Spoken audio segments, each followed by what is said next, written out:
윤 대통령이 국정 슬로건으로 내걸었던 민생. 그러나 그가 말한 민생은 역시나 말뿐이었다는 게 드러났습니다. 특히 과거에 그가 현장에 직접 방문해 했던 말과 행동이 한 장의 사진으로 다시 재소환되면서 국민들은 크게 분노했는데요.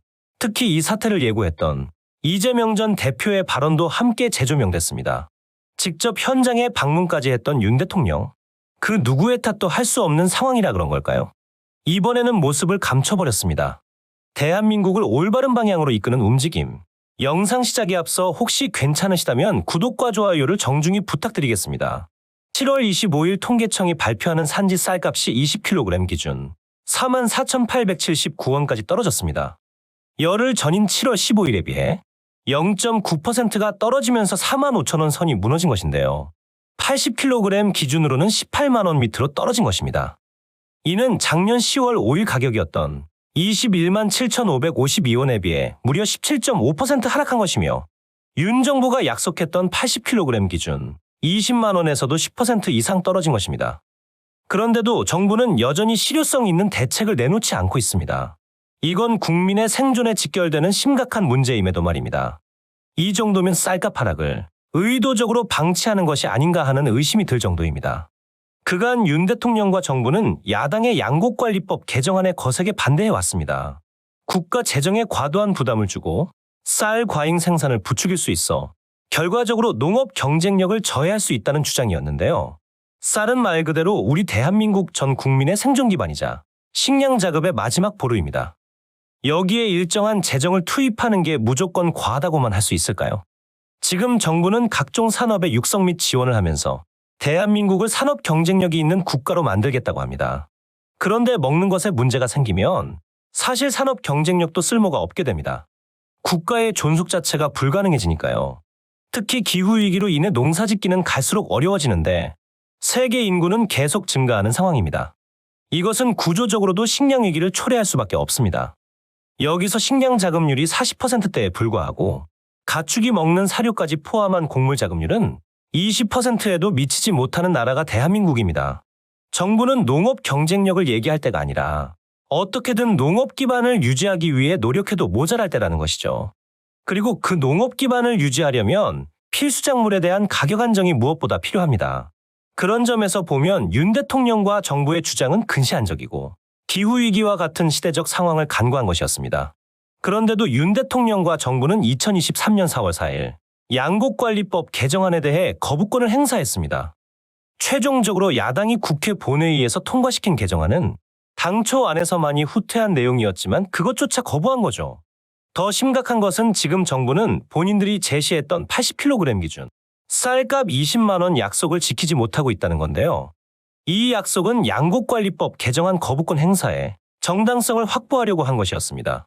양곡관리법 개정이 없어도 이 정도 쌀값은 지키겠다는 약속인 거죠. 그러나 앞서 언급한 것처럼 그 약속은 무참히 깨져버렸습니다. 그리고 지금 정부는 아무런 대책을 내놓지 않고 있고요. 정부의 이 같은 행태는 결국 농민이 밭을 갈아엎게 하는 결과를 만들고 말았습니다. 그들은 쌀값은 10개월도 안 되는 동안 17.5%가 떨어졌다. 쌀 80kg 한 가마는 18만 원도 채 되지 않는다. 물가는 올라 식당들은 공깃밥 한 공기에 2,000원씩 받는데 농민들은 밥 한 공기에 200원도 간신히 받고 있다. 생산비는커녕 스스로 일한 품값도 안 나올 지경이다라고 토로했습니다. 그리고 윤석열 정권은 작년 양곡관리법 개정은 포퓰리즘이라서 거부하고 수급 조절로 쌀값 20만 원 보장한다고 호언장담했었다. 그 결과는 쌀값 대폭락으로 귀결되었다라고 비판했습니다. 그러면서 이들은 이대로라면 올가을의 역대 최악의 쌀값 폭락이 올 수밖에 없다. 그리고 이 땅에서 누구 하나 살아남을 수 없을 것이라며 생산하는 농민들도 먹고 살아야 하는 국민들도 모두 굶어 죽게 될 것이다. 식량 위기는 이미 현실이기 때문이다라고 했습니다. 이어 47년 만에 최대로 폭락한 쌀값 앞에서 피를 토하는 심정으로 논을 갈아엎는다라며 자식같이 키우는 게 농사다.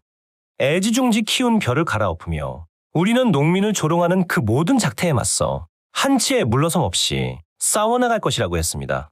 그들이 분노하는 이유는 쌀값 폭락도 있겠지만 과거에 윤 대통령이 농민에게 선전포고를 했던 것도 무시할 수 없습니다. 지난해 6월 윤 대통령은 충남부여군에서 직접 모내기를 하는 모습을 보여줬습니다. 양곡관리법 거부권을 행사한 후의 행보인 만큼 많은 비판을 받았는데 농민들이 더 분노한 것은 당시 윤 대통령의 모내기가 양곡관리법에 대안인 가루쌀을 홍보하기 위한 자리였다는 겁니다. 의무매수는 거부한 정부가 애초에 양곡관리법에도 담겼던 타 작물 재배 지원 대책을 들고 나와 생색을 내는 꼴이었죠. 뿐만 아니라 그 가루쌀이라는 것은 완전히 검증된 품종이라고 보기에도 어려웠습니다. 정부는 밀가루의 대체제가 될 것이라 기대했지만 쌀에는 밀에 들어있는 글루텐이 없다는 게 치명적인 문제입니다. 그러니까 빵이나 과자 등으로 가공하기에 부적합하다는 거죠. 이와 관련해서는 이미 2022년 10월 농림부를 상대로 한 국정감사에서 민주당은 대한제과협회, SPC, CJ제일제당 등이 진행한 가루쌀 테스트 결과를 공개한 바 있습니다. 내용을 종합하면 결국은 부적합이었죠. 그런데 여기서 어이가 없는 부분이 있었습니다. 부적합이라고 결과를 냈던 업체들이 해가 바뀌자 갑자기 가루쌀 홍보에 나섰다는 것입니다. 이에 한 언론이 질의서를 보내 부적합이라는 결과를 냈었는데 왜 가루쌀 사업을 진행하는지를 묻자 그들은 질의에는 답하지 않고 농림부로부터 지원받고 있다거나 지난번에는 너무 소량의 원료만으로 테스트를 했기 때문에 그런 결과가 나왔던 것이라는 등의 이유를 댄 것으로 알려졌습니다. 자신들이 문제점들을 아주 상세히 설명해놓고 갑자기 뒤집은 거죠. 질의에는 답하지 않고 돌려 말하는 것에서부터 정부가 이들에게 압박을 가했음이 보여집니다. 양곡관리법 거부에 이어 가루쌀 홍보, 그리고 쌀값 폭락까지 농민이 분노할 수밖에요. 물론 위 사건들의 피해는 농민만이 아닌 전 국민이 해당됩니다. 지금 전 국민의 생존이 심각하게 위협받고 있음에도 지금 정부는 아무런 대책이 없다는 것이니까요. 사실 이런 사태가 벌어질 것을 야당은 알고 있었습니다. 지난해 4월 이재명 당시 더불어민주당 대표는 윤 대통령의 양곡관리법 개정안 거부권 행사에 대해 국민 생명과 국가안보를 위협하는 자충수라고 비판했습니다. 그는 군사력만 국민과 국가를 지키는 수단이 아니라 우리 땅에서 자란 농산물로 식량 자급률을 높이는 것도 중요한 안보 전략이라며 쌀값 정상화법을 거부하는 정부 여당은 대체 어떤 대책을 가지고 있느냐고 되물었습니다. 이어 국정 운영에 책임 있는 정부 여당이 대안도 없이 반대만 해선 안 된다며 대통령은 쌀값 정상화법에 실질적인 대안을 제시하거나 마땅한 대안이 없다면 거부권을 철회하는 것이 마땅하다고 지적했습니다. 결국 이전 대표의 말 그대로 모든 일이 벌어졌습니다. 해가 넘어간 지금 정부의 쌀값 정상화는 지켜지지 않은 데다 대안도 없습니다. 그리고 그 피해는 농민을 넘어 전 국민으로 확산됐고요.